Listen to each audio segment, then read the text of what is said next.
ওম নমঃ শিবায়। জীবন পথ চ্যানেলে আপনাদের সবাইকে স্বাগত। আজকে বন্ধুরা আপনাদের সামনে আমি যে বিষয় নিয়ে কথা বলবো সেটা হচ্ছে গিয়ে একটা খুবই গুরুত্বপূর্ণ একটা বিষয়,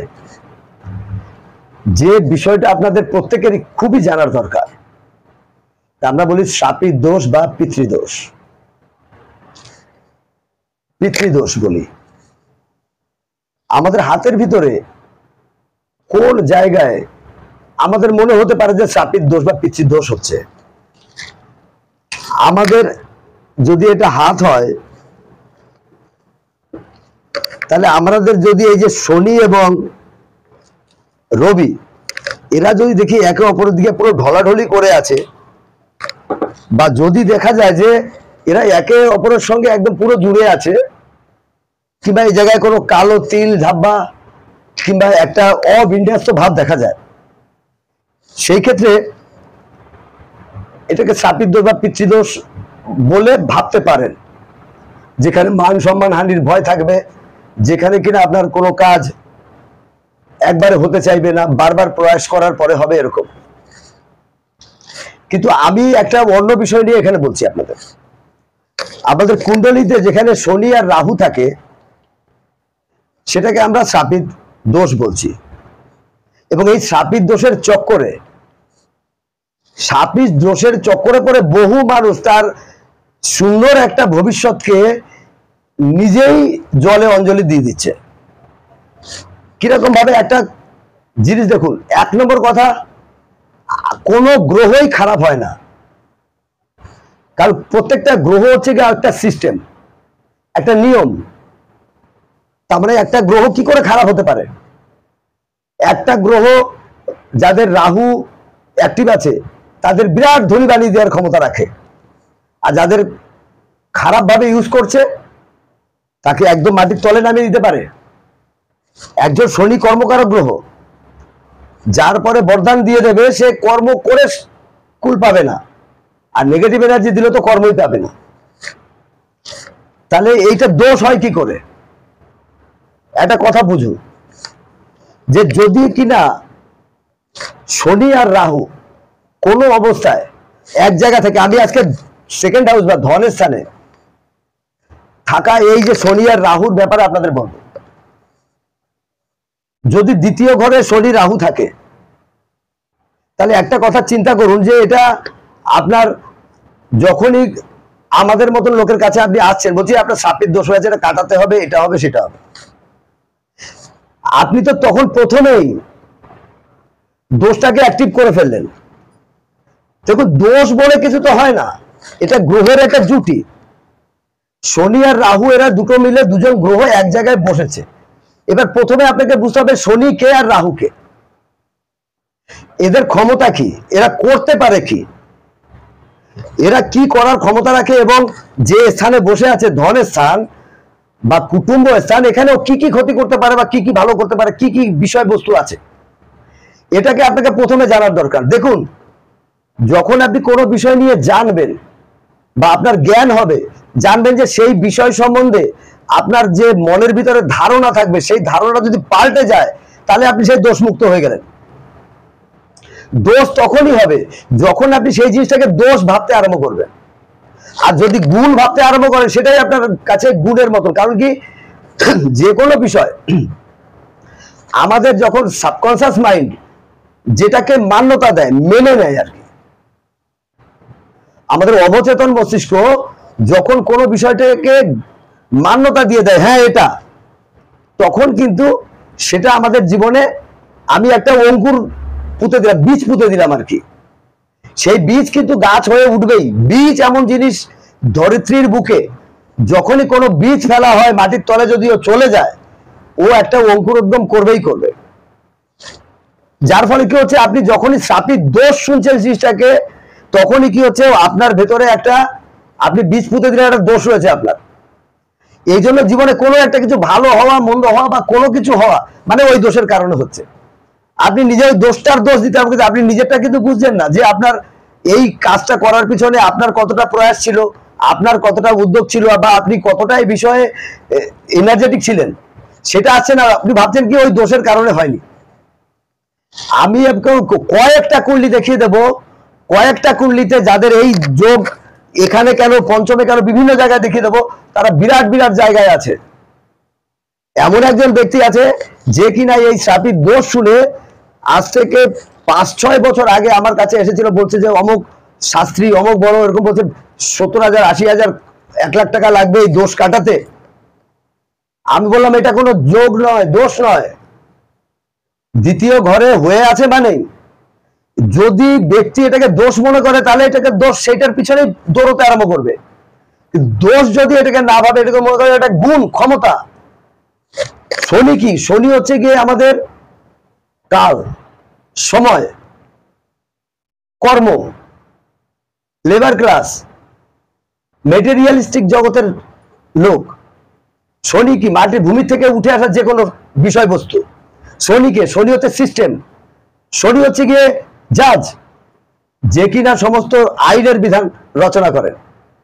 শনি হচ্ছে গিয়ে এমন একটা যে বায়ু তত্ত্ব, সামান্য জিনিসকেই বড় করার, ছড়িয়ে দেওয়ার ক্ষমতা রাখে। শনি হচ্ছে গিয়ে যে আমাদের শরীরে মেরুদণ্ড, যেখানে দিয়ে ইরা পিংলা আর সুষুম্না নারী চলে। সুতরাং এইরকম একটা গ্রহ আমাদের প্রত্যেকটা জয়েন্ট, যেখানে কিনা আমরা যার পরে ভর দিয়ে জীবনে চলি, তারপরে সেই ব্যক্তি সেই জিনিসটা খারাপ হয় কি করে? শনি যেহেতু রুলস রেগুলেশন সিস্টেম এবং দরিদ্র, গরিব, নিপীড়িত মানুষের সপক্ষে থাকা একজন মহান মানব, মহান চরিত্র, সেই চরিত্রটাকে নিয়ে আমরা যদি না বুঝতে পারি, নিজে কর্মকারক শনি, প্রবল মাতৃভক্ত, প্রবল, তার যাকে দেবে চক্কর ফেলে দিয়ে দেবে, যে নেয়ার ক্ষমতা থাকবে না। তাহলে এই হলো শনি। তার মানে কি শনি মহারাজ তো খারাপ নয়। শনি মহারাজ কি এই বলতে শনি 7.5 আসবে? আরে 7.5 আসবে তো কি হয়েছে? শনি 7.5 আসছে মানে শনি তার দিকে লক্ষ্য রেখেছে, মানে নজর রেখেছে। ভুল করলে ভুল ফল দেবে, যদি সঠিক কাজ করা যায় কেন সে ভুল ফল দিতে যাবে? সে তো আইনের প্রণেতা, আইন তো তিনি বানিয়েছেন, আইনের রক্ষক তিনি। যে আইন বানান সে তো আইনের রক্ষাকর্তাও হন।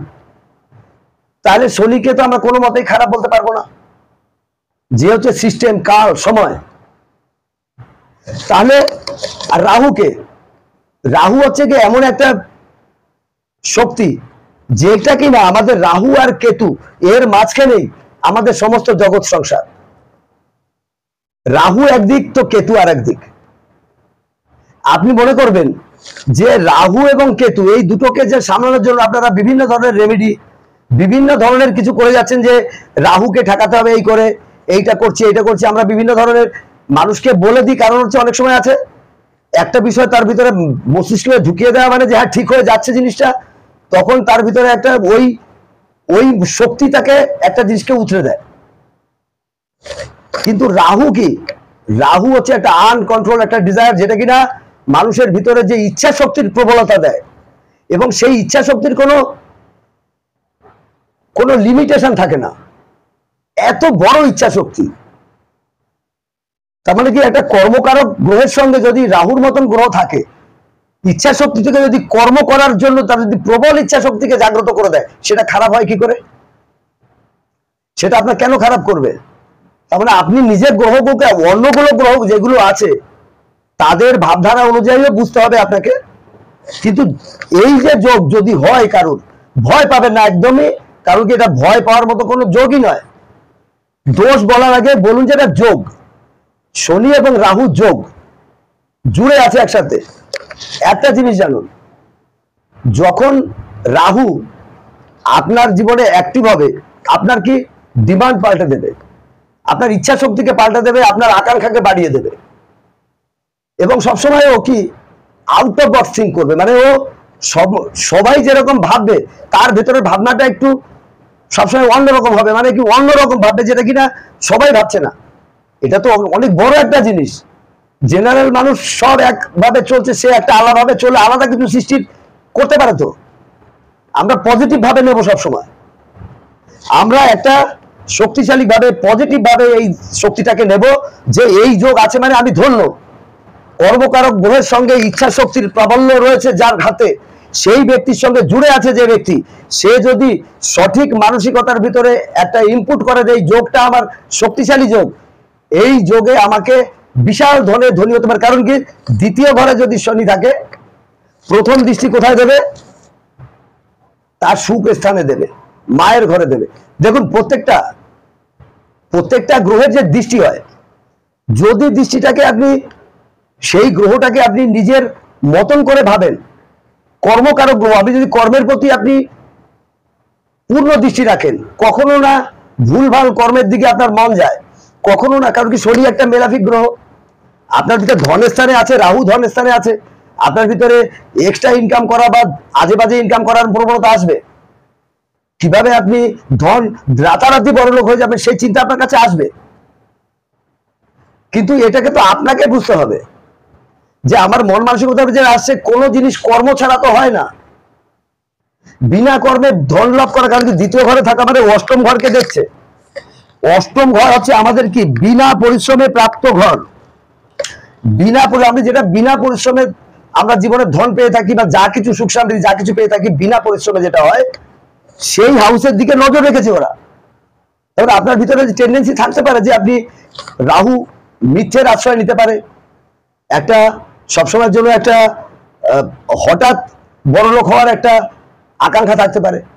কিন্তু কর্মকারক গ্রহ শনি যখন 4th হাউসের দৃষ্টি দেবে, আপনি যদি শুভভাবে নেন ওকে, বা শুভ গ্রহের সঙ্গে যদি যুক্ত থাকে 4th হাউস, তাহলে কিন্তু আপনাকে যে মায়ের সঙ্গে যা মায়ের প্রতি ভাব হবে, হতে পারে মায়ের সঙ্গে সামান্য একটু মতবিরোধ করবে, কিন্তু তথাপিও অষ্টম দৃষ্টি দিয়ে তার আয়ুর ভাবকে দেখছে। আয়ুকে এখানে ও ক্ষীণ করবে না, কারণ শনি নিজের ঘরকে যখন যে কোনো গ্রহ নিজের ঘরকে দেখে, কারণ কি শনি অষ্টম ঘরের হচ্ছে গিয়ে কারকত্ব রাখে, সুতরাং ও নিজের ঘরের ক্ষতি করবে না। দশম দৃষ্টি দিয়ে লাভ ভাবকে দেখবে, 11th হাউসকে দেখবে কর্মের দৃষ্টি দিয়ে। আর লাভ ভাব বা 11th হাউস হচ্ছে কি আমাদের সামাজিক নিবন্ধন বা আমাদের লাভের জায়গা। তার মানে এই শনি এখানে থাকলে কোনো মতেই তো তার লাভ করানোর জন্যই চেষ্টা করবে সারাক্ষণ। তার মানে কি, যেভাবে হোক শনি, যতগুলো মেলাফিক প্ল্যানেট আছে, শনি মঙ্গল রাহু কেতু, এরা টেকনিক্যাল ফিল্ডের লোক হয়। সুতরাং এই জাতক যদি মন মানসিকতার ভিতরে শনি রাহুকে ধারণ করে, রাহু হচ্ছে কি একটা ইচ্ছা শক্তির প্রবল, কিন্তু রাহু জানুন, রাহু কিন্তু ইমোশনকে বোঝে না। এটা পরিবারের ক্ষেত্র, ফ্যামিলি লাইফ, ফ্যামিলির জায়গা। এই ফ্যামিলির জায়গা যখন রাহুর মতন গ্রহ থাকবে, ও কি করবে, ফ্যামিলির থেকে ডিটাচ করে দেওয়ার চেষ্টা করবে। কারণ শনি আর রাহুর সঙ্গে থাকলে জায়গা তো পীড়িত একটু হবেই। দুটো পাপী গ্রহ যখন থাকবে এক জায়গায়, সে তো পরিবারের কুটুম্বের সঙ্গে একটু দূরত্ব স্থাপন করার চেষ্টা করবে নিশ্চিত। কিন্তু ও তো পরিবারকে চাইতেই চাইবে, কারণ কি রাহু রয়েছে, রাহু তো ডিজায়ার, আকাঙ্ক্ষা করবে।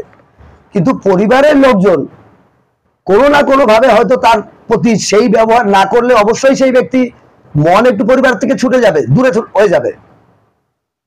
কিন্তু সে ওই ঘরের যে অন্য কারকত্ব রয়েছে, অর্নামেন্টস, ধন, ব্যাংকিং, ফিনান্স, ব্যাংকের জায়গা তো এটা। রাহু দ্বিতীয় ঘরে থাকলে অনেক সময় দেখা যায় কি, যে ধন সে যেটা প্রয়োজন অনুসারে ধন সে জোগাড় করতেই পারে, কারণ ইচ্ছা শক্তির প্রবল থাকলে কি না পারে ব্যক্তি। তার মানে এই শনি রাহু যদি ধনের স্থানে থাকে, যে কোনো স্থানে থাকুক, আমি আজকে বলছি এখানে, আমি বলছি এটা আমি কয়েকটা কুণ্ডলি দেখিয়ে দেবো, এই স্থানে শনি রাহু তাদের জীবনটাকে পাল্টে দিয়েছে।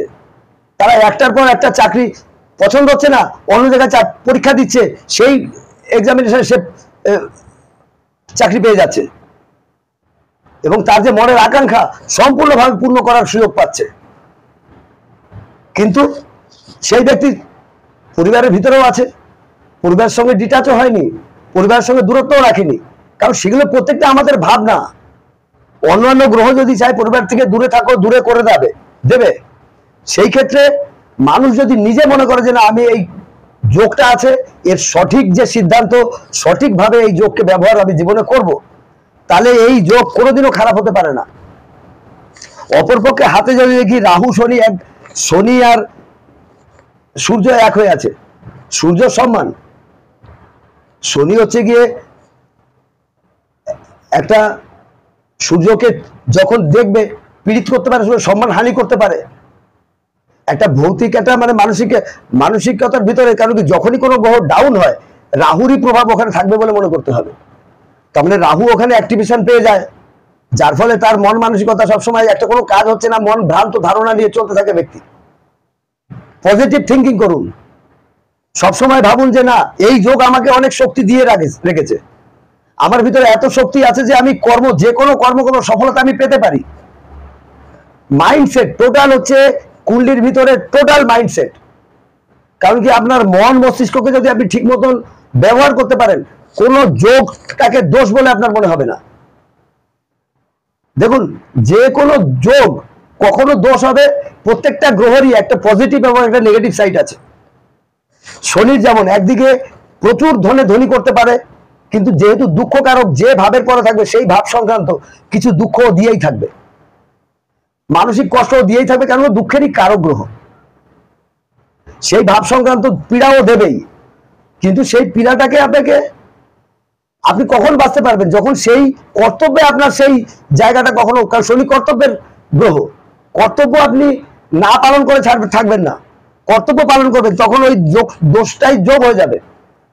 আর আপনি একালটা প্রিয় শনি, একা একা থাকা অভ্যাস করতে হবে এবং খানিকটা নিজের ভিতরে মন্থন করতে হবে এবং সবসময়ের জন্য আপনাকে সেই কর্ম নিয়েই ভাবতে হবে। এবং উচ্চ জায়গায় যাওয়ার জন্য যে ডেটা রাহু আছে, মানে রাহু হচ্ছে তথ্য, ইমোশন বোঝে না রাহু হচ্ছে সবসময় আপনাকে তথ্য চাইবে যে আপনার ভিতর কাছে কি তথ্য আছে, যে আপনি সেই তথ্যের ভিত্তিতে আপনি এই জিনিসটা চাইছেন। প্রথমে আপনাকে একটা গোল তৈরি করতে হবে যে আপনি কি চান জীবনে, তার এগেইনস্টে আপনাকে যে তথ্য, যাকে ফলো করছেন, যেভাবে করছেন, আপনি তথ্য যত নিজেকে সমৃদ্ধ করবেন তথ্যের ভিত্তিতে, তত আপনার রাহু অ্যাক্টিভ হয়ে যাবে এবং রাহু উচ্চ স্তরের ফল দিয়ে দেবে আপনাকে। কিন্তু ওখানে যদি আপনি উচ্চাকাঙ্ক্ষা রাখছেন কিন্তু তথ্য নেই আপনার কাছে, আপনি ফেল করবেন বারবার। এই জন্য রাহু অনেক সময় আছে, এইটা সেকেন্ড হাউস খাদ্য সংক্রান্ত বিষয়বস্তু, অর্নামেন্ট সংক্রান্ত বিষয়বস্তু, বা এটা একটা কোনো টেকনিক্যাল ফিল্ডের, বা এটাকে আপনাকে কোনো যে ধন সংক্রান্ত কোনো বিষয়ের সঙ্গে জুড়তে পারে। কিন্তু যেহেতু অষ্টম ঘরকে দেখছে, কিন্তু সেখানে যদি আপনার মাইন্ডসেট থাকে, একটা কমপ্লিট মাইন্ডসেট থাকে, মনের ভিতরে কোনো হালচাল নেই, মনের ভিতরে সেই পূর্ণ শক্তি আছে এবং আপনি জানেন যে আপনি পারেন নিশ্চিত, তাহলে এই দোষই যোগ হিসেবে থাকবে। কিন্তু দোষ বলে আপনি যখনই ভাবছেন, মাইন্ডসেটটা আপনি করে নিয়েছেন, সাবকনসিয়াস মাইন্ডে আপনার দোষ বলে ধরে নিয়েছেন, তখনই একটা আপনার দোষের মতন কাজ করতে আরম্ভ করবে। টোটাল মাইন্ডসেট যদি আপনি ইমোশনের জায়গায়, আপনি যদি তথ্যের ভিত্তিতে আপনি চলেন, তথ্য ডেটা ছাড়া রাহু কোনো কথা বলতে পারেও না, বলেও না। এই জন্য ডেটা সংক্রান্ত যে কোনো কাজের জন্য দেখবেন যে রাহু অ্যাক্টিভিটি খুব ভালো হয়। রাহু বিদেশকে দেখে, জন্মস্থানের বাইরে দেখে। যদি জন্মস্থানের বাইরে বা বিদেশের সঙ্গে আপনি যোগ রেখে কাজ করেন বা তাদের সঙ্গে প্যাক্ট হয়ে কাজ করেন, সেখানেও রাহু আপনাকে এখানে অনেক ভালো ফল দেবে। এবং রাহু হচ্ছে গিয়ে সবসময় জানবেন যে তথ্যকে, যেটা বারবার বলছি, তথ্য ছাড়া রাহু কিছুই করতে পারে না। তথ্য দিয়ে নিজেকে সমৃদ্ধ করুন, আর এই দোষটাকে যোগ বলে মনে করুন এবং ভাববেন যে দোষ কি একটা সামান্য একটা জিনিস করলেই দোষের খণ্ডন হয়ে যাবে। যদি আমি দোষ করে একবার ভিতরে ঢুকিয়েই নি, সারা জীবন আপনি 1000 করলেও দোষ যাবে না। আপনি যদি একবার ভেবে নেন দোষই না, এটা তো অনেক বড় গুণ, শনি রাহু একসাথে আছে, আমার কর্মের শক্তিকে বাড়িয়ে দেবে। আমার ভিতরে ইমোশনের চাইতে ডেটার ভিত্তিতে আমি কথা বলবো, যুক্তি, তার সঙ্গে কথা বলার আগে লোকে ভাববে যে এর সঙ্গে অকাট্য যুক্তি, বাক শক্তির জায়গায় আছে, অকাট্য যুক্তি দেবে সে, তার কথা খণ্ডন করা মুশকিল হয়ে যাবে। কথা খণ্ডন করতে গেলে তার জিভে আটকে যাবে যে ব্যক্তি তার সঙ্গে তর্ক করতে যাবে, ভুলভাল তর্ক। এত বড় পাওয়ার, অথচ আপনাকে সেটা দোষ বলে তার মাইন্ডসেটটাকে খারাপ করে দিচ্ছি। আর তার ফলে কি হচ্ছে, সে ব্যক্তি নৈরাশ্যজনক একটা পরিস্থিতির ভিতরে সে ভাবছে যে আমার একটা এত বড় দোষ হয়ে আছে, কিভাবে খণ্ডন করব। প্রত্যেকটা গ্রহ শুধুমাত্র আপনার মাইন্ডসেট, কারণ আমাদের এই দেহের ভিতরেই 33 কোটি বলুন, যত বলুন, সব দেবতারা আছে, সমস্ত গ্রহ নক্ষত্র আছে, সমস্ত নদী নদ সমুদ্র বায়ু আকাশ বাতাস সব এই দেহের ভিতরে। আমি কাকে নিয়ে চলবো, কাকে অ্যাক্টিভ করবো, সেটা শুধু আমার মাইন্ডসেট। যেমন মাইন্ডসেট করে নেবো একবার, সেই মাইন্ডসেট অনুযায়ী জীবন চলবে, এবং সেই মাইন্ডসেট অনুযায়ী আমরা জীবনে ভালো পাবো কি মন্দ পাবো। কারণ প্রত্যেকটা গ্রহেরই একটা পজিটিভ এবং নেগেটিভ দুটো সাইডই আছে। আপনি নেগেটিভ সাইডকে নেবেন না পজিটিভকে নেবেন, সেটা আপনার ব্যাপার। আপনি যদি পজিটিভ সাইডকে নিতে পারেন শনি রাহু, এটা কোনো খারাপ দোষ নয়, এটা বরঞ্চ মানুষকে, যারা বড় বড় কোটিপতি দেখছেন না, তথাকথিত কোটিপতি, তাদের কুণ্ডলি দেখবেন, এই যোগই তাদের কোটি টাকার মালিক করে দিচ্ছে। শনি রাহু কর্মকে স্পেন্ড করে দিচ্ছে, মানে কোথায় বাড়িয়ে দিচ্ছে তাদের। সুতরাং দোষ বলে ভাববেন না, গুণ বলে ভাবুন, যে আপনাকে শক্তি দিয়েছে ভগবান কিছু পাওয়ার জন্য। তার জন্য আপনার নিরন্তর প্রয়াস চাই, তথ্য চাই, শারীরিক শ্রম চাই, গরিবদের ঠকাবেন না, মুমূর্ষ ব্যক্তিদের সাহায্য করুন, এবং সবসময়ের জন্য সিস্টেমে চলুন, রেগুলার সিস্টেমে চলাফেরা করুন, সিস্টেমে কর্ম স্থানে যান, সিস্টেমে ঘুমুন, সিস্টেমে উঠুন, সিস্টেমে খান দান, সিস্টেমকে জীবনের অঙ্গ হিসাবে গ্রহণ করুন। শনি মহারাজ মর্যাদা পাবে, এবং রাহু কি তথ্যের ভিত্তিকে নিজেকে সমৃদ্ধ করুন। দেখবেন যে কোথা থেকে কোথায় নিয়ে যাবে, কারোর ক্ষমতা নেই ঠেকাবে। তাহলে এখানেই শেষ করব, পরবর্তীকালে আরো বিশদে আলোচনা করব, এখানেই শেষ করব। ওম নমঃ শিবায়।